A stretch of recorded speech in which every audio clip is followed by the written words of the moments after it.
তখন ওই এলাকাতে একটা ঘটনা ঘটেছিল, মূলত ফিলিপাইনের সেবু প্রদেশের বোগো শহরের কোন একটা গ্রামে। মূলত এই ব্রাকো ভাইয়ের পরিবার, ওনারা মধ্যবিত্ত একটা পরিবার ছিল। আর মূলত বলা চলে যে ওই জায়গাতে একটা পরিবার ছিল, ওই সময়ের কথা বলছি, মানে 1950-এর দশকের শুরুর দিকে। তার নাম ইয়াংসু, তার স্ত্রী মেলি এবং ইয়াংসুর বৃদ্ধ মা মেলেকো, তাদের একটা ছেলে নাম ফুয়াং এবং এক মেয়ে ওলেলি তার নাম। ওই এলাকার নাম যেরকম আর কি, এই যে ইয়াংসু, মেলি, মেলেকো, ফুয়াং, ওলেলি, এটা ওখানকার নামের ধরন আর কি। এই ইয়াংসু উনি ছিলেন জেলে, একটি ছোট্ট নৌকা নিয়ে সারা রাত নদীতে মাছ ধরে বিক্রি করে বাজার করতেন। এইভাবেই সংসার চলছিল আর কি। তো এক রাতে উনি মাছ ধরতে গিয়েছেন, জাল ফেলে আবার বাড়িতে চলে আসতেন, আবার অনেকক্ষণ পরে গিয়ে ওই জালগুলো তুলতেন, যেমনটা আমাদের এলাকায় বা আমাদের বাংলাদেশের বিভিন্ন অঞ্চলে দেখা যায় আর কি। তো উনি জাল ফেলে বাড়িতে এসে রাতের খাবার খাচ্ছেন। হঠাৎ করে একজন লোক আসে, খুব ভালোভাবে বলে যে তোমার জালে একটা বোতল আছে, বোতলটা খুলে দাও, তুমি অনেক ধনী হয়ে যাবে, তোমার আর মাছ ধরতে হবে না এত কষ্ট করে। তো ইয়াংসু উনি দেখেন যে এই লোকটাকে উনি চিনতে পারেন না, এই এলাকার কেউ বলেও তার মনে হচ্ছে না। আর জালে বোতল বেঁধে গেছে এটা এই লোক জানলো কিভাবে? এটা তো জানার কথা না, জাল তুললে না হয় বলা যাবে।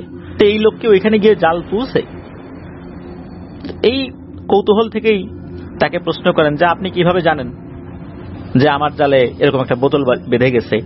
আপনাকে তো কখনো আশেপাশে দেখি নাই। তো লোকটা কি খুব সুন্দরভাবেই বলে ওঠে যে তুমি আমায় চিনবে না, কিন্তু আমার কথা শোনো, আমার কথা শুনলে তুমি অনেক ধনী হয়ে যাবে।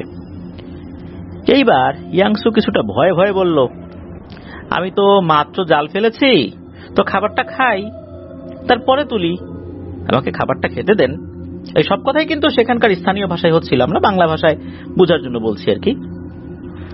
তো যখন ওই খাবার দাবার খেয়ে জাল তোলার কথা বলছে ইয়াংসু, তখন ওই লোকটা কিছুটা রাগান্বিত হয়ে যায়, বলে তোমাকে ধনী হওয়ার কথা বললাম, গায়ে লাগলো না, আমি যেটা বলছি সেটা আগে করো। এ কথা বলতে বলতে নাকি ওইখানে আরো কিছু লোক এসে হাজির হয়। এবার তারা হুমকি সুরে বলছে, এই বেটা ওঠ, ভালো চাস তো এক্ষুনি ওঠ, উঠে ভালোই ভালো বোতলটা খুলে দে, চল। তো ইয়াংসু উনি এরকম ধমক টমক খেয়ে, উনি আসলে ইয়াংসু তো উনি একদম নিরীহ মানুষ, হঠাৎ করে তাকে এরকম ধমক দিচ্ছে, উনি ভয়ে খাবার দাবার বন্ধ করে বলে যে ঠিক আছে চলেন তো, আপনাদের কি বোতল বুঝতে পারতেছি না, আপনাদের বোতল আপনাকে দিয়ে দিচ্ছি, চলেন। চলে যায় ওই লোকটার সাথে। কিছু লোক বাইরে দাঁড়ায় থাকে, বাইরে দাঁড়ায় বলতে ওই যে নৌকাটা নিয়ে যখন যাচ্ছিল ইয়াংসু, একজন লোক সাথে যায়, ওই যারা এসেছিল, আর অন্য লোকরা ডাঙার উপর দাঁড়িয়ে আছে। তো যখনই ওই জালের কাছে আসলে ওই লোকটা দেখাচ্ছে ওই যে ওইখানে জালটা তো বেশ লম্বা ছিল, সে দেখাচ্ছে ওই যে ওইখানে চলো এরকম করে দেখা দিচ্ছে। তো যখন ওখানে যাওয়া হয়, তো ইয়াংসু ওই জালটা তোলে, দেখা গেল আসলে একটা বোতলের মতো কিছু একটা দেখা যাচ্ছে, তবে এটা গতানুগতিক কোনো কাঁচের বোতল বা এরকম কিছু না, মনে হচ্ছে একটা ধাতব পদার্থ দিয়ে তৈরি কোন একটা বোতলের মতো। তো ওই বোতলটা ওই ইয়াংসু জাল উঁচা করে বলতেছে যে এই নেন খোলেন। ওই লোকটা বলছে আরে বেটা তুই খোল। তখন ইয়াংসু হাত দিয়ে জাল থেকে বোতলটা ছাড়ায়, তখন বলে যাই নেন আপনাদের বোতল নেন তো, কিসের কি বোতল টোতল? তখন বলে যে না আমি ধরবো না, বোতলের মুখ খোল। তখন ইয়াংসু বলে যে এই কোথাকার কি বোতল টোতল, আমি বাবা এইসব খুলতে পারবো না, আপনাদের বোতল আপনারা নিয়ে যান তো, আমার এই ঝামেলার থেকে বের করেন, আমার কোনো টাকা পয়সা দিতে হবে না, আমার বড় লোক বানানোর দরকার নেই, জান।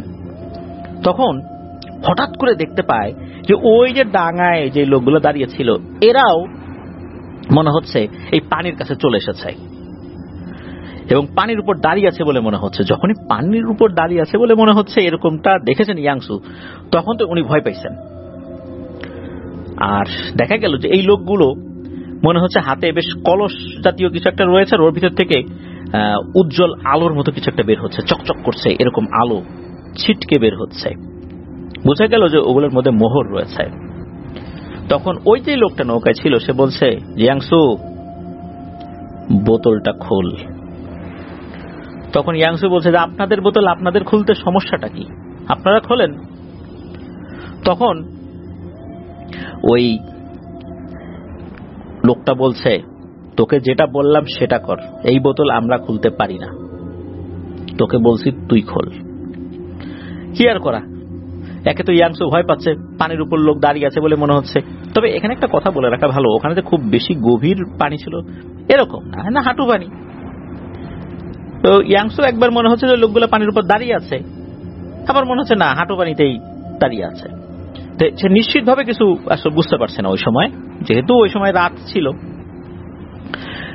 ইয়াংসু অগত্যা ওই বোতলটা খোলার জন্য বোতলটা হাতে নিয়ে ওখানে ছিপিটা খুলবে। তখন মনে হলো ওইখানে মানে ইয়াংসুর নৌকায় হারিকেন জাতীয় একটা জিনিস ছিল, ওটার আলোতে মনে হলো যে প্রাচীন কোন একটা ভাষার সিলমোহর ওই বোতলের মুখের উপর রয়েছে।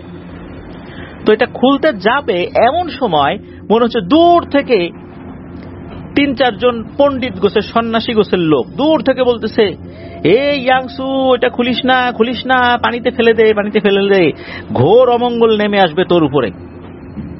যখনই এরকম আওয়াজ পেয়েছে ইয়াংসু ওইদিকে তাকিয়েছে, ইয়াংসু দেখলো এই যে ৪-৫ জন লোক পানির উপর দাঁড়িয়ে আছে বলে মনে হচ্ছিল, এটা সা করে ওইখানে চলে গেল। যাওয়ার সাথে সাথে মনে হচ্ছে ওদেরকে মুহূর্তের মধ্যে ছিন্ন ভিন্ন করে ফেললো, এবং ছিন্ন ভিন্ন করে দেহের টুকরোগুলো মনে হলো পানিতে নিক্ষেপ করলো। এইটা দেখে ইয়াংসু তো পেয়েছে মারাত্মক ভয়। তখন বুঝতে পারছে যে সে কি বিপদে পড়ছে।